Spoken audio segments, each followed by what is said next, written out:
Anime New Jersey Plus Plus 2025, The Good, the Bad, and the Ugly. Anime New Jersey Plus Plus was an anime convention held from November 14th through 16th, 2025 at the Hilton Hassenbrook Heights in Hassenbrook Heights, New Jersey.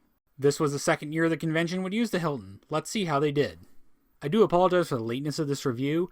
It's panel building season, and with the holidays, been quite busy. For the good, the layout changes this year worked. They basically redid the layout of the dealer's room in Artist Alley, and it worked out really well. They broke the tape measures out, and it got them good results. The dealer's room this year was very, very good for a small convention dealer's room. They had a lot of variety in there, which was a little bit of a surprise for a convention of this size. Registration was fast and efficient, as it was last year. The voice actor panel's Anime New Jersey Plus Plus again stood out for being excellent.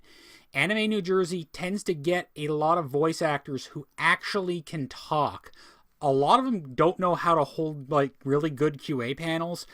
Anime New Jersey seems to get ones that are great at it. They got Neil Kaplan, Sean Chiplock, and Yara, all who did great at their panels. They were interesting and well worth attending.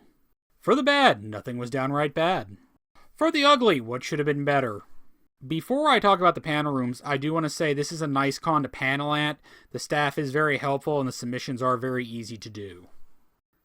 Every panel room needs to have a projector and a working mic in it. That is kind of the basic level of what you need to hold panels at cons these days, and that needs to be done from this point forward. There's unevenness in the equipment in each room, and that needs to be resolved.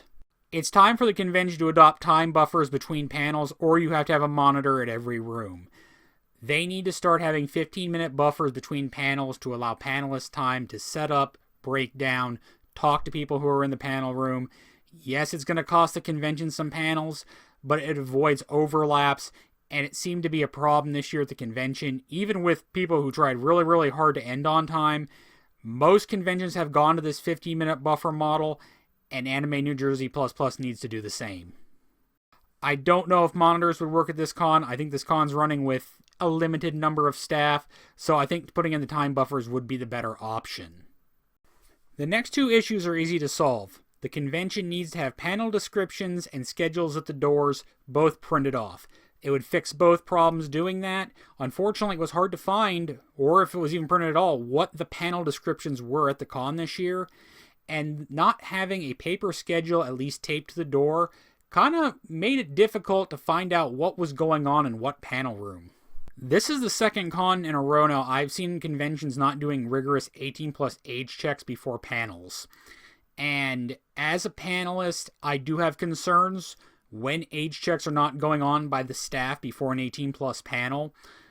I don't know if something has changed in the community or due to a lack of staffing. It seems conventions are not doing this as rigorously, and it worries me about someone who's underage getting to a panel and their parents complaining. It's a concern. I'd like to see it a little more rigorously enforced next year at this convention, and I don't know how easy that'll be. One of this convention's biggest problems is the lack of food options. The on-site restaurant Bistro 650 was again not open for lunch this year, which was a major problem.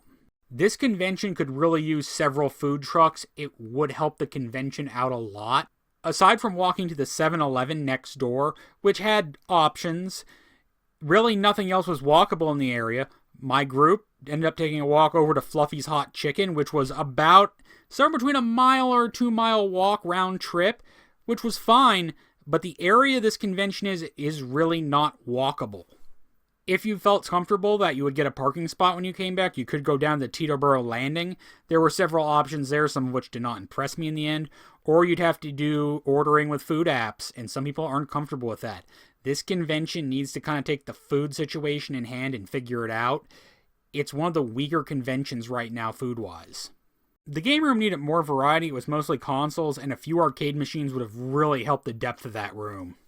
The convention could have used more water stations, with the main grouping being in the dealer's room, and after that closed, you'd have to go look around to find water. Overall, I thought the convention was better than last year. I think when they got a second year at the venue, they better understood their spacing.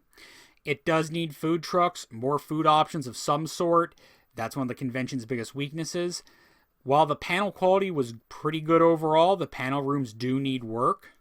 And one of the things I believe Anime New Jersey Plus Plus should be happy about, I'm pretty sure this convention had almost no crossover with DerpyCon's attendance base. I saw very few people that attended both conventions, so I think Anime New Jersey ++ attracts its own attendees. What's my final grade? I'm giving the convention a B-.